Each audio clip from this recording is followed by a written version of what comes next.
Yome ni mkali wa muziki wa Bongo Flava J Melody.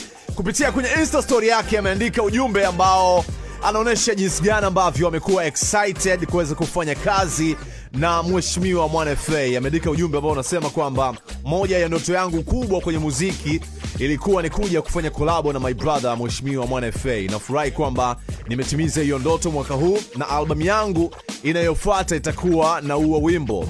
Jay, how do you feel kufanya kazi na Mheshimiwa wa kwanza, lakini pia tunafahamu yuko busy sana. Uliweza vipi kumkamata na kuweza kufanya naye kazi, lakini pia album yako itatoka lini? What's poppin'? Kwanza kabisa kitu ninachoweza kusema, album details nitatoa inatoka lini, sababu bado ni kama tuko kwenye asilimia 90 ya maandalizi. So far tunaendelea vizuri, tuna album this year, kwa muda wote tutatangaza inatoka lini na itwaje, lakini kubwa zaidi ni kufanya kazi na my brother Mwana FA Mheshimiwa.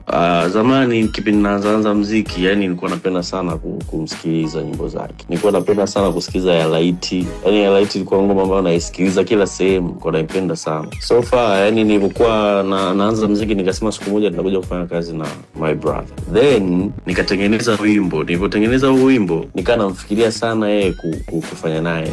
Nikawa naongea na kina Maua Sama, kwa sababu kina Maua karibu naye. Wanasema bwana Mheshimiwa yuko busy lakini ngoja tumcheki.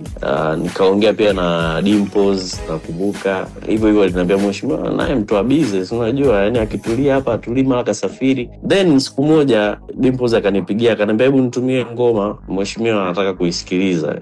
Ndo nikamtumia na yeye akaipenda, baadaye akanipigia. So ilikuwa ni moment fulani tu, tukakutana studio kwa Stukiz, akaingiza vocal japo ngoma ni ya Genius, akaingiza vocal pale, ikawa ngoma kali sana. Watu wengi sana pia ambao ni watu wa karibu na Mheshimiwa pia ni watu ambao wameusikia huo wimbo tayari, kwa hiyo wananiambia bwana huo wimbo ni mkali sana. So one of the best song ambao inaweza kutoka huu mwaka, alafu utakuwa kwenye album yangu kama nilivyosema. Kwa hiyo ndoto yangu ambayo nilikuwa naiwaza mwanzo, nafikiri sasa hivi nimeitimiza.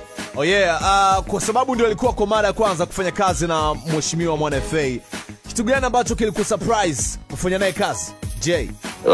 Kitu ambacho kimenisurprise kwa kweli, sijawahi kukutana naye ile macho to macho hivi, tumekaa sehemu hivi tunaongea. Kwa wakati tuna record ndio ilikuwa siku ya kwanza nakutana naye. So far nilikuwa sijamzoea, lakini alikuwa ni mtu mwenye vibe sana. Alikuwa anashirikisha watu. Pale studio kulikuwa na watu wengi kina Jinako nini. Alikuwa ni mtu ambaye anashirikisha watu, lakini pia nilikuwa naangalia jinsi gani anaandika muziki wake. Ni mtu ambaye hataki kusumbuliwa akiwa anaandika.